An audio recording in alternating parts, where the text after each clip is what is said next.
Not many African authors have attempted a speculative fiction book, so when Nnedi Okorafor's novel, Who Fears Death, stands out in that regard. Wu is an EWU, a mixed-race child who is despised by her people. Her African mother was raped by a military man of the fair-skinned Nuru race during a raid. Only she survived from her village, light-skinned and brown-haired like the desert she was born in. And with supernatural skills from a young age alienate her from the superstitious and highly patriarchal society she lives in. Only her mother and stepfather love her unconditionally, determined to understand her destiny, an old prophecy and the terrifying feeling that somebody is trying to murder her. The teenage Wu journeys into the desert and through regions torn by ethnic strife. A handful of her friends join in this fateful quest that tests their friendship and loyalty, and along the way, a master sorcerer reluctantly tutors Wu, in whose hands lies the fate of her community. Okorafor has created a post-apocalyptic world both familiar and fantastical. The story takes place in stark desert lands and small towns, where girls are circumcised at a young age. The sectarian violence recalls South Sudan's long-running civil war between Muslims and Christians.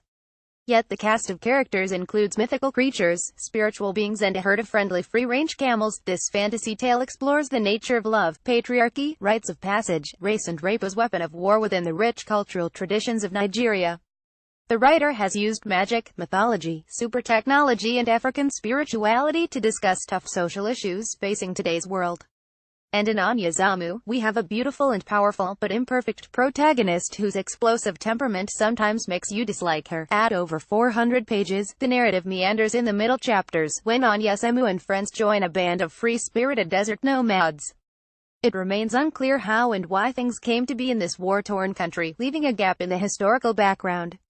The plot is not complicated, but Okorafor does not sugarcoat the interethnic atrocities and violence against women.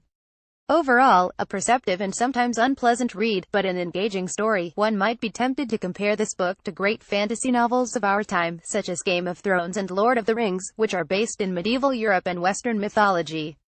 But as a genre, African science fiction, of which there are few indigenous titles to compare it to, Who Fears Death deserves an unbiased assessment. This is the first adult novel by the American-born children's author, whose parents are originally from Nigeria. The book won the Carl Brandon Kindred Award in 2010 and the World Fantasy Award for Best Novel in 2011. It is set to be adapted by HBO television network into a TV series.